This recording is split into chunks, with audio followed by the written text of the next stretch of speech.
खान साहब आ रहे हैं इमरान से कल भी वीडियो से अपलोड की अज असी तुहानूं जा रहे हैं तकरीबन जी तैयारी है जलसा गाजी मुकम्मल हो चुकी है वगैरह गड्डियों की बहुत लगी हुई है देखो नहीं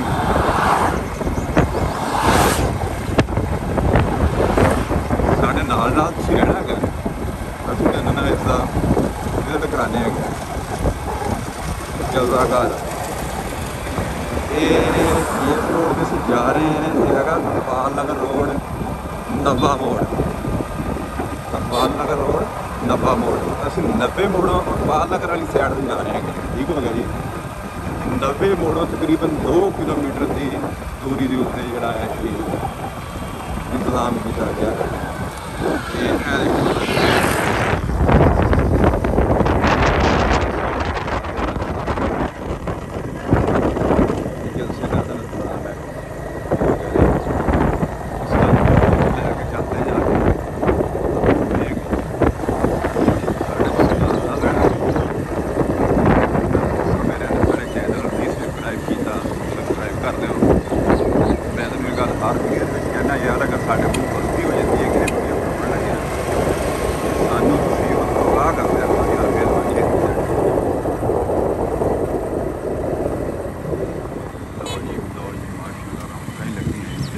भी फिर रहे हैं सिक्योरिटी गाड़ी मामलात भी सारे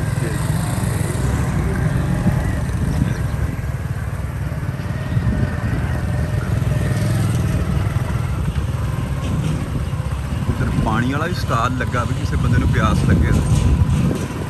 ठीक है ना सारा पार्किंग एरिया खुला चल रहा है इतने गड्डी ये भी पानी का स्टाल लग चुका है माशाअल्लाह जी बड़िया रौनक लगी ने खान साहब आ रहा है ना जी अल्लाह खैर करे जी साउंड सिस्टम चल रहा है चला के तो उन्होंने चेक कर रहे हैं जी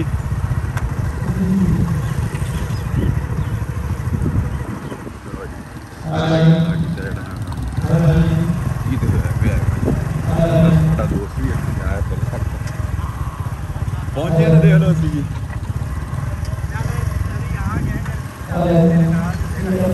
दिल इधर आ नहीं यार पसीना बहुत है और की हाल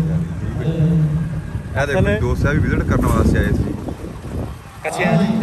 कच्छा पाया भी लिया मेरी मेरी चुन्नी भी लिया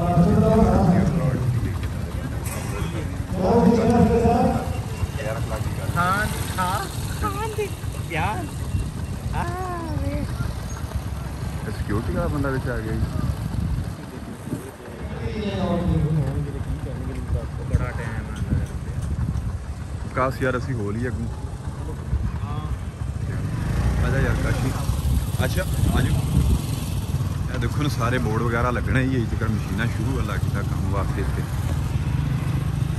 कुर्सियां लग गई ने पंडाल जोड़ा हम सजन वाला रह गया जी बस मीडिया वाले भी इतने पहुँच चुके हैं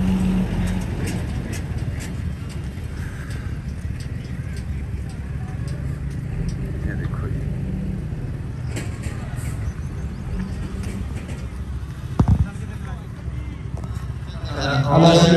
सामने जगह ना ये खान साहब इतने इस जगह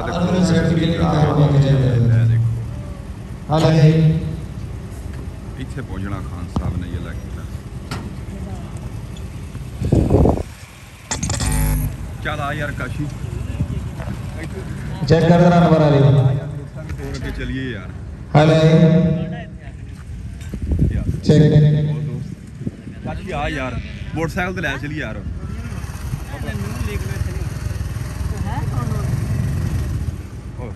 हेलो चेक आना सर डायरेक्ट ना तो डायरेक्ट ऊपर चलना है पर साइड पे हो गया अच्छा ये भी सिंगल पर साइड पे रखना बस करना है check hello hello check sound check हो रहा भी दोस्तों चेक कर लो जी कुर्सी अल्लाह की लगी पई इतने जी जिस इलाके के खान साहब जाते हैं उत्थे रौनक लग जाती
साहब ने उत्ते चढ़ना है जी।